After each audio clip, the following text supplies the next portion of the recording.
শিক্ষার্থী বন্ধুরা, এ পর্যায়ে আমরা হাজির হয়েছি আমাদের 6 নম্বর যে অঙ্কটি রয়েছে সেটি নিয়ে। তোমরা দেখতেই পাচ্ছ হোয়াইট বোর্ডে ইতিমধ্যে আমরা প্রশ্নটি লিখে ফেলেছি। প্রশ্নটি হচ্ছে আমাদেরকে বের করতে হবে 606 অর্থাৎ 606 এটির বর্গ। এটির বর্গটি আমরা যদি স্বাভাবিক নিয়মে অর্থাৎ 606 গুণ 606 এই নিয়মে বের করি তাহলে কিন্তু হবে না, কারণ প্রশ্নে দেয়া আছে সূত্রের সাহায্যে বর্গটি বের করতে হবে। সূত্রের সাহায্যে কিভাবে করব? আমরা একদম প্রথম যে সূত্রটি শিখেছিলাম a + b হোল স্কয়ার, এই সূত্রটি আমরা ব্যবহার করব। এই সূত্রটি কিভাবে ব্যবহার করব? এখানে তো দুটি রাশি, একটি হচ্ছে a, একটি হচ্ছে b, কিন্তু আমার এখানে তো একটা রাশি 606। তাহলে কি করব?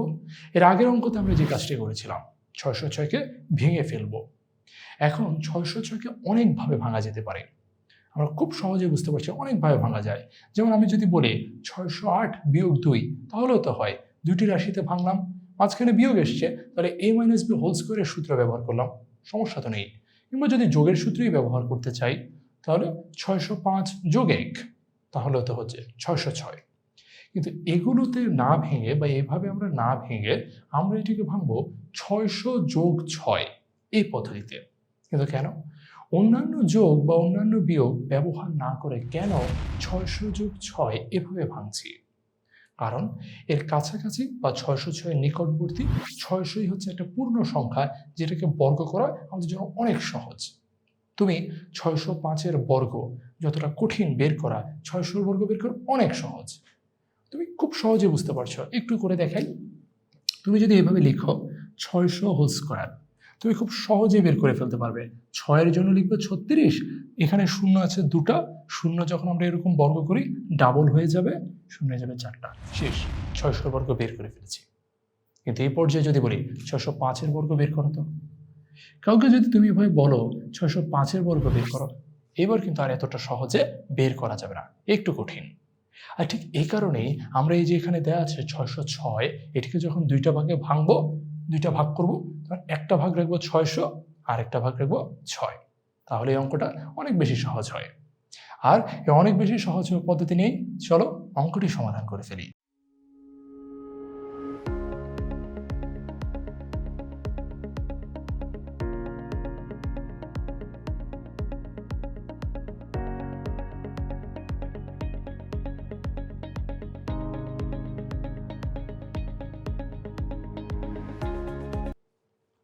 শিক্ষার্থী বন্ধুরা, তোমরা দেখতে পাচ্ছ আমরা অঙ্কটি খুব সহজে সমাধান করে ফেলেছি। প্রথমে আমরা লিখেছি 606-এর যেহেতু বর্গ, তাই 606 হোল স্কয়ার। এরপর 606কে আমরা দুইটা ভাগে ভাগ করেছি, 600 + 6। কেন এভাবে ভাগ করেছি? কারণ সূত্র মেলানোর জন্য, একদম সহজ কথা হচ্ছে সূত্র মেলানোর জন্য। সূত্রতে দেওয়া ছিল প্রথম রাশি যোগ দ্বিতীয় রাশি অর্থাৎ a + b হোল স্কয়ার, এরকম একটি সূত্র ছিল, আমরা সেটির সাথে মেলাচ্ছি। সূত্রটার বাকি পার্টটুকু কি? বাকি পার্ট হচ্ছে a² + 2ab + b²। আমার এখানে a হচ্ছে 600, আমি লিখে ফেলছি 600 হোল স্কয়ার প্লাস 2 × 600 × 6, 2 × ab এর সাথে মিলিয়ে প্লাস 6²। এরপর 600কে যদি তুমি স্কোয়ার করো তাহলে তুমি পাচ্ছ 36,000, লিখে ফেলেছি। দুঃখিত, এখানে 36,000 না, সংখ্যাটি আরো বড়, সংখ্যাটি হচ্ছে 3,60,000। হ্যাঁ, আমরা এখানে কমা দিয়ে বুঝতে পারবো এটি হচ্ছে 3,60,000। এখানে 6 × 2 = 12, 6 × 12 = 72 অর্থাৎ 7,200, আর এখানে হচ্ছে 6², এটি হচ্ছে 36। এরপর তিনটি যদি তুমি একসাথে যোগ করে দাও তাহলেই তুমি পেয়ে যাবে 3,67,236, আর এটি হচ্ছে আমাদের নির্ণেয় বর্গ। তাহলে 606-এর বর্গ বের করা শেষ। এ পর্যায়ে আমরা দেখতে পারি 597 অর্থাৎ 597 এটির বর্গ কিভাবে বের করা যায়।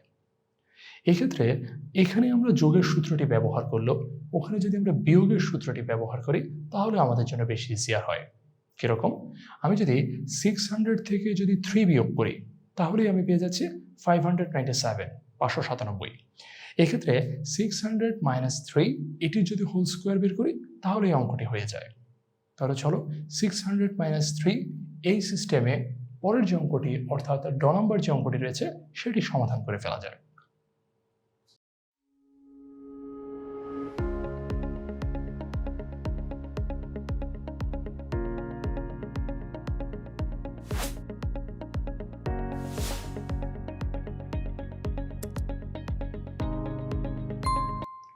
শিক্ষার্থী বন্ধুরা, তোমরা দেখতে পাচ্ছ আমাদের ড নম্বর যে অঙ্কটি রয়েছে আমরা সেটিও সমাধান করে ফেলেছি। এই অঙ্কটিও আগের অঙ্কটির মতোই খুবই সহজ একটি অঙ্ক, শুধুমাত্র আগের অঙ্কটিতে মাঝখানে ছিল প্লাস সাইন, এই অঙ্কটিতে মাঝখানে রয়েছে মাইনাস সাইন। কিভাবে? ফার্স্ট অফ অল 597 এর বর্গ বের করতে বলেছিল। আমরা 597 বা 597 এটি পাওয়ার জন্য 600 - 3 করেছি। 600 থেকে তুমি যদি 3 বাদ দাও তাহলেই তুমি পাচ্ছ 597। এরপর 600 - 3, এটিকে তুমি একটু কষ্ট করেই 600কে তুমি ভাবতে পারো এ আর 3কে ভাবতে পারো বি। এরপর আমরা জানি a - b হোল স্কোয়ারের সূত্রটি কি হবে? a square minus 2b plus b square. একদম মুখস্থ হয়ে গিয়েছে ইতিমধ্যে। তাহলে প্রথমে হচ্ছে a স্কোয়ার, তাহলে 600 হোল স্কোয়ার মাইনাস 2ab, তাহলে 2 × 600 × 3 প্লাস b স্কোয়ার, তাহলে হয়ে যাচ্ছে 3 স্কোয়ার। এরপর 600 হোল স্কোয়ার, এটি করলে আমরা পাচ্ছি 3,60,000। আগের অঙ্ক তো এটি পেয়েছিলাম। এরপর 6 × 2 = 12, 3 × 12 = 36, তাহলে এখানে পেয়ে যাচ্ছি 3,600 বা 3600। অতঃপর প্লাস 3 হোল স্কোয়ার, এটি হচ্ছে 3 × 3 = 9, 3 বর্গ 9 হবে, খুব সহজ। এরপর প্রথমে এটি বিয়োগ করেছি, তারপর যোগ করেছি, আর যোগ বিয়োগ করে আমি এটি পেয়ে যাচ্ছি। সো আমার আনসার দাঁড়াচ্ছে 3,56,409, আর এটি হচ্ছে 597 বর্গ। খুব ইজি একটি অঙ্ক, তোমরা বাসায় বসে প্র্যাকটিস করবে। প্র্যাকটিস করতে হয়তো আমার মতো ঘেমে যাবে, কিন্তু তারপরও প্র্যাকটিস চালিয়ে যাবে। আর পরবর্তী প্র্যাকটিস সেশনে, অর্থাৎ আমাদের পরবর্তী ভিডিওতে আমরা হাজির হচ্ছি এর পরে যে অঙ্কটি রয়েছে সেটি নিয়ে। দেখা হচ্ছে পরবর্তী ভিডিওতে।